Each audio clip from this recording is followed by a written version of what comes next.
High বন্ধুরা, কেমন আছে সবাই? আমার রান্নাঘর টুকু কিচেনে সবাইকে স্বাগত জানাই। চলো, নতুন একটা দিনে নতুন একটা ভিডিও নিয়ে আমি চলে এসেছি। দেখো, এখানে দুটো বেগুন আছে, দেখতেই পাচ্ছি। বেগুনগুলো কেটে ধুয়ে রান্না করবো নিরামিষের দিনে। এরকম যদি এটা রেসিপি হয় খুব কিন্তু জমে যায়, সঙ্গে যদি একটু রুটি বা পরোটা হয়। দেখো, কড়াইতে কিন্তু শুকনো লঙ্কার কালো জিরে ফোড়ন দিয়ে দিয়েছি, তারপর বেগুনগুলো দিয়ে দিয়েছি, ভালো করে ভেজে নেবো। বেগুনগুলো কিন্তু একটু বড়ো সাইজের কেটেছি, কারণ ছোটো ছোটো করে কাটলে কিন্তু বেগুনগুলো একদম ল্যাদোস হয়ে যাবে। একটু হলুদ লবণ দিয়ে ভেজে নিয়েছি, যাতে ভিতরে একটু মশলাটা ঢোকে। এখানে দেখো, কিন্তু আদা জিরে বাটা টমেটো আমি দিয়ে ভালো করে কষিয়ে নেব। আর একটু কালার হওয়ার জন্য কিন্তু লঙ্কার গুঁড়ি দিয়েছি। কষানো হয়ে যাওয়ার পর কিন্তু পরিমাণ মতো জল দিয়ে আমি ঢেকে দেবো। দেখো, রান্নাটা কিন্তু আমার হয়ে এসেছে। নামানোর আগে একটু ধনেপাতা আর গরম মশলা চিনি দিয়ে নামিয়ে নেব।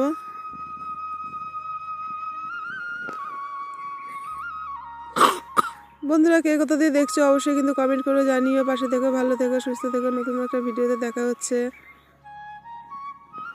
টাটা।